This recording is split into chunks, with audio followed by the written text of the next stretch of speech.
एक बिंदु ए से जो एक वृत्त के केंद्र से 5 सेंटीमीटर की दूरी पर है, वृत्त पर स्पर्श रेखा की लंबाई 4 सेंटीमीटर है, वृत्त की त्रिज्या ज्ञात कीजिए। ये देखिए, ये वृत्त है, ये वृत्त का केंद्र है।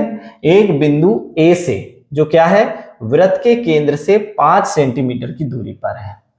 5 सेंटीमीटर की दूरी पर कौन है? बिंदु ए है। किससे? वृत्त के केंद्र से। तो ये दूरी कितनी हो गई? 5 सेंटीमीटर। वृत्त पर स्पर्श रेखा की लंबाई 4 सेंटीमीटर है। वृत्त पर स्पर्श रेखा की लंबाई कितनी है?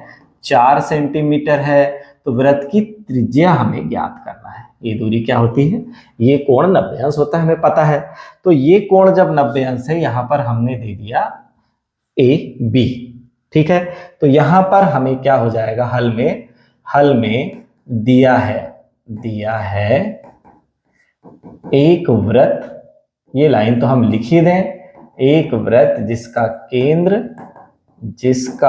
केंद्र O है।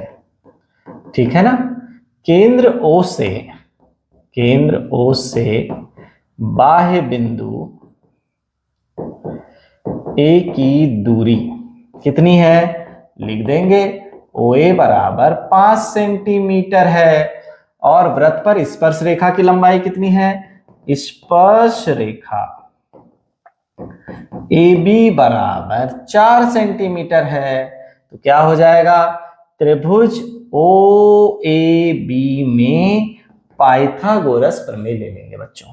तो पाइथागोरस प्रमेय से अब पाइथागोरस प्रमेय हमने ले लिया। क्या हो जाएगा? कर्ण का वर्ग, अब 90 अंश के सामने की भुजा क्या हो जाएगी? कर्ण। OA वर्ग बराबर AB वर्ग धन OB वर्ग।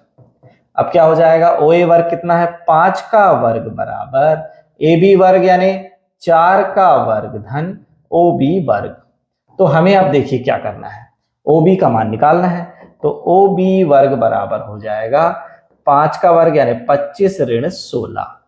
25 ऋण 16 हो जाएगा। इसका मतलब OB हमें कितना प्राप्त हुआ? OB बराबर 9 और 9 का वर्गमूल 3 सेंटीमीटर। तो हमें क्या ज्ञात करना था? वृत्त की त्रिज्या। आंसर आ जाएगा, वृत्त की त्रिज्या OB बराबर 3 सेंटीमीटर है।